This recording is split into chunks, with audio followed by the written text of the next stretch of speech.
বহুত বছৰৰ পিছত আহিছোঁ দেই। ৰিয়া আৰু ৰাগ জুলাইত আহিছিলা ন? ৰিয়া ৰাগ আৰু মানুহজন আহিছিলে জুলাইত, কিন্তু মই অহা নাই বাৰু তেতিয়া।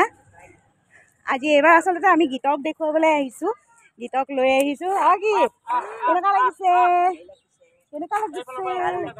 ভাল লাগিছে। কেলে তোমাৰ বেয়া লাগিছে ৰাগৰ? গৰম ৰ'দ দুটা উঠিলে। আজি মীনাক্ষীহঁতৰ ঘৰত আমাৰ ছেকেণ্ড ডে আচলতে, দ্বিতীয় দিনা মানে কালি আহি পালোহি আৰু ৰাতিপুৱা এয়া উঠি সিহঁত দুটা এতিয়া মন্দিৰত নমো কৰিব। সিহঁতৰে খুব ধুনীয়া মন্দিৰ এভাগ আছে ঘৰতে। ৰাগ আৰু গীতে দুয়োটাই দুখন গামোচা ল'লে মীনাক্ষীৰ পৰা, আৰু ডিঙিত গামোচাকেইখন লৈ ধুনীয়াকৈ মীনাক্ষীয়ে দেখাই দিয়া ফুল দুপাহো ছিঙি লৈছে পূজা ঘৰত দিবৰ বাবে। আৰু এয়া দেখিছে নহয়, ৰঞ্জুনে পূজা কৰিয়ে আছে। মন্দিৰভাগ কিন্তু খুব সুন্দৰ, আৰু এই মন্দিৰভাগ ঘৰত যিহেতু আছে দেখিলেই মন ভৰি যায়। তাৰপিছতে আমি পুৱাৰ লঘু আহাৰ গ্ৰহণ কৰিলোঁ, আৰু কৰিয়েই লগালগ ওলালোঁ আমি ক'ৰবালৈ যাওঁ বুলি। তাতে সিদ্ধান্ত ল'লোঁ যে গীতে চিৰিয়াখানা দেখা নাই। আমাৰ ইহঁতকেইটাই বাৰু কেইবাবাৰো চাইছে, আৰু চিৰিয়াখানালৈ আচলতে গ'লে খুব আমনিও লাগে, ইমান খোজকাঢ়িব লাগে বুলি ভাবিছোঁ, কিন্তু এতিয়া বাৰু খোজকাঢ়িব নালাগে বোলে। তাৰপৰা এয়া আমি ওলাই ৰেডি হৈছোঁ। এয়া ৰঞ্জুনে গাড়ী ষ্টাৰ্ট দিলে, আমি আহিলোঁ। আমি পিছে দুইজনীয়ে ভিডিঅ' বনাওঁ দেই, ময়ো ভিডিঅ' বনাই ভাল পাওঁ, মীনাক্ষীয়েও ভাল পায়। আৰু এতিয়া আহি পাই গ'লোহি। সিহঁতি আমাক লৈ আহিছে পোৱালীকেইটাক, ময়ো মানে পোৱালি আৰু চিৰিয়াখানা দেখাবলৈ আহিছে। অঁ, মই ইহঁতৰ মৰমৰ ভণ্টি দেই। ভণ্টি ধৰি ল'ব, ধৰি লৈছে হা।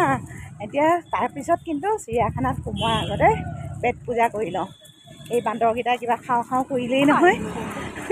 সেইকেইটা গৈ আছে। অৱশ্যে বহুত দেৰি থাকিলোঁ, তাৰপিছতে নালাগিলে। ৰিয়াই বাৰু অনলাইনতে টিকেটটো কৰি ল'লে। কি কেনেকুৱা লাগিছে? কেনেকুৱা লাগিছে? ভাল লাগিছে। কেলে তোমাৰ বেয়া লাগিছে ৰাগৰ? গৰম ৰ'দ দিছে। ৰিয়া কেনেকুৱা লাগিছে? ৰিয়াটো লুকাই থাকে খালি। আমাক ৰঞ্জুনে ফুৰাবলৈ আনিছে দেই। আশ্চৰ্য ঢেৰ আছে, গোটেই গুৱাহাটীতে আশ্চৰ্য জিলিকি আছে। এইজনী মীনাক্ষী পুৰা ভিডিঅ' বনোৱাত ব্যস্ত।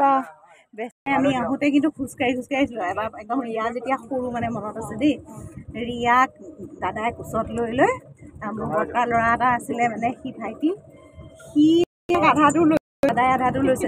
আমি এনেকুৱা এটা বহি গৈছোঁগৈ আৰু। আমাৰ আগে খোজ নাকাঢ়ে নহয়, দেখা নাই জানো? আগতে যেতিয়া আমি গৈছিলোঁ তেতিয়া কিন্তু খোজকাঢ়িয়ে গোটেইখিনি ফুৰিছিলোঁ, আৰু এতিয়া কিন্তু ইমান দূৰ খোজ কঢ়াৰ আচলতে ধৈৰ্যই নাই, ভাগৰেই দেখোন লাগে। আৰু এতিয়া অৱশ্যে সেয়া সুবিধাও কৰি দিছে বাৰু তাত।